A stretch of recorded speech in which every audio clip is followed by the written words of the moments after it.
So we all know that India is currently facing one of its worst water crises in a decade. Of 91 reservoirs nationwide, they have only 29% of water left in them. Thousands of villages all over Maharashtra are also facing one of its worst crises in a decade. They're depending solely on water coming in from tankers, donations and charities. South India, in fact, is worst off. Reservoir levels over there are almost at 20%. But you know what? This is happening the world over. Brazil faced one of its worst water crises in 2015, with China, Syria, Pakistan, Turkey, California, Africa not far behind. Basically, there's water everywhere, but not a drop to drink. This is how much fresh water actually exists. Of all the Earth's water, 97.5% is salt water and 2.5% is fresh. Of that 2.5%, 70% is locked in glaciers, 30% is in the ground, and that leaves only under 1%, like 0.007% that is readily accessible for human use. 0.007%. How do you even divide that amongst a world population of 7 billion people? 1.1 billion people lack the access to safe drinking water. That's almost 1 in 6 people. This is what our water condition looks like today worldwide. And this is what our water condition will look like in 2025. How did we even get here? How did something that is supposed to be a basic human right become so scarce? There's a number of factors that have contributed to this. There's environmental factors like floods, global warming, drought. Then of course there's the man-made factors where the demand is way more than the supply. Countries like India and China, which are obviously at the forefront of this current water condition that we are suffering from. Then bad farming practices, overdrafting of groundwater levels, and of course bad agricultural yields. Water today promises to be to the 21st century what oil was to the 20th century, a commodity that will determine the wealth of a nation.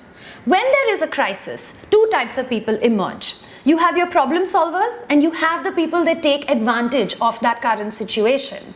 And that's where privatization comes in.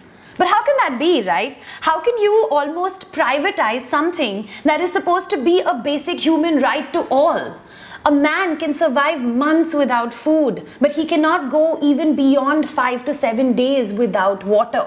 In fact, in 2010, the United Nations passed this huge glorified resolution where they said, the United Nations recognizes the right to safe and clean drinking water and sanitation as a human right, something that is essential for the full enjoyment of life and all human rights. But unfortunately, today we're in this situation where as the demand grows, the infrastructure for water crumbles and ultimately the world is running out of water.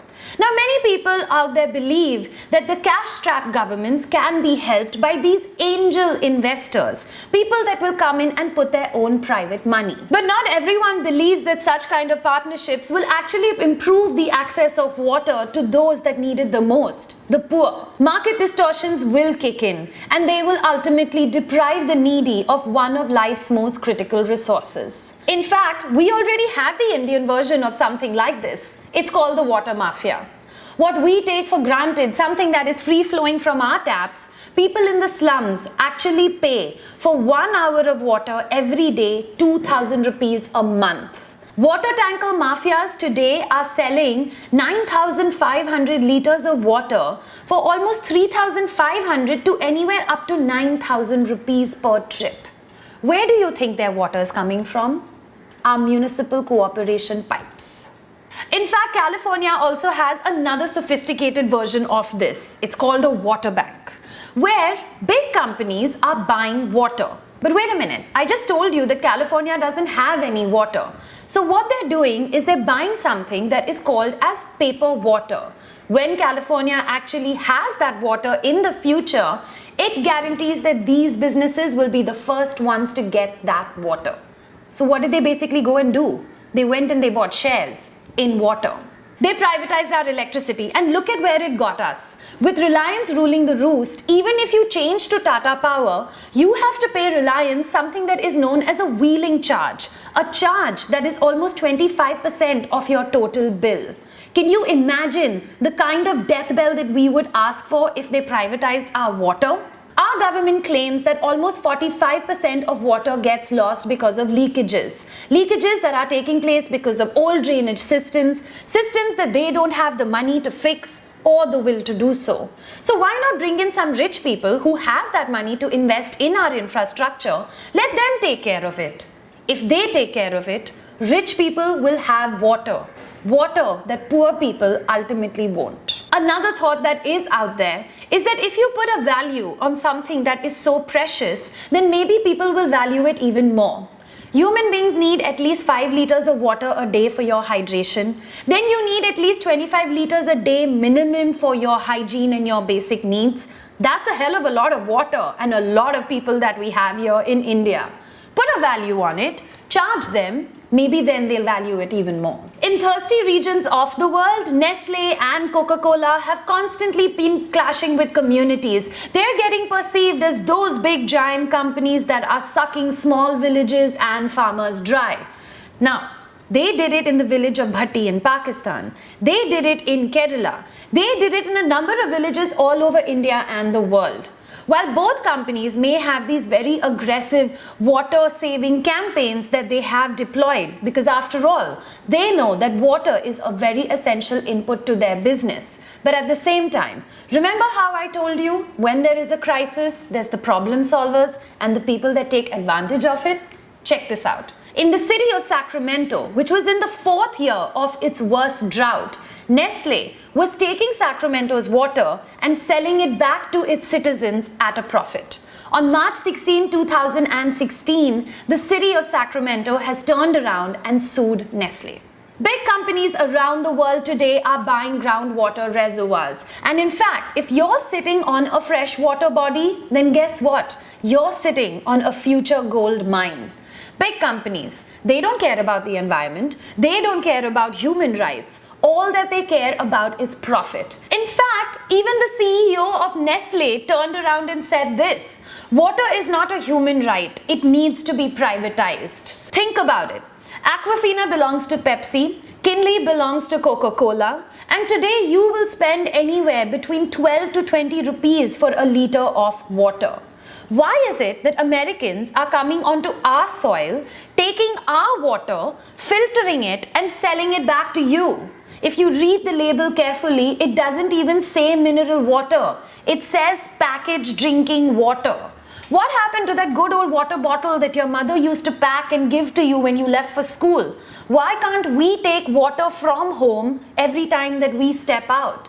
As a country, can you even imagine the amount of plastic that we are generating? So now that you have all this information, what you can do is that you can help by sharing this video. Try and bring about an awareness of what is actually going on. Yes, water will be the next gold. I'm releasing this video very close to like the end of May, and the monsoons are around the corner.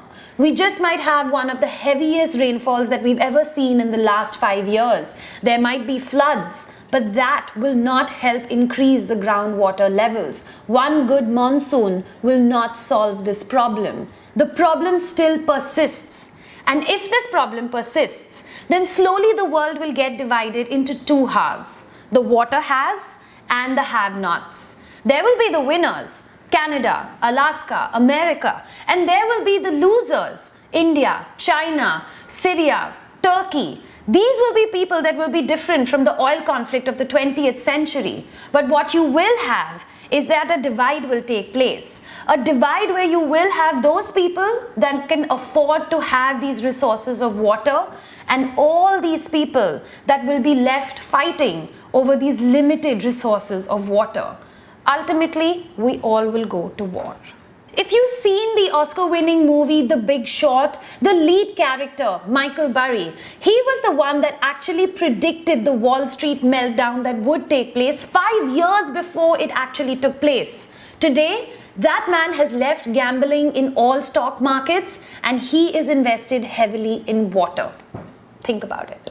Share this video if you agree with everything that you have just seen. Argue it out with me in the comment section below because I would always love to hear from you. And subscribe because you know what that does? It helps increase the tribe. I'll catch you again soon. Ciao. India has the most number of haunted places, and if you take a look at this list, it's got like 45 haunted places. This would make another full episode. No amount of training, no school, no books, nothing will ever prepare you for anything that can get thrown in your direction when you are hosting a live event.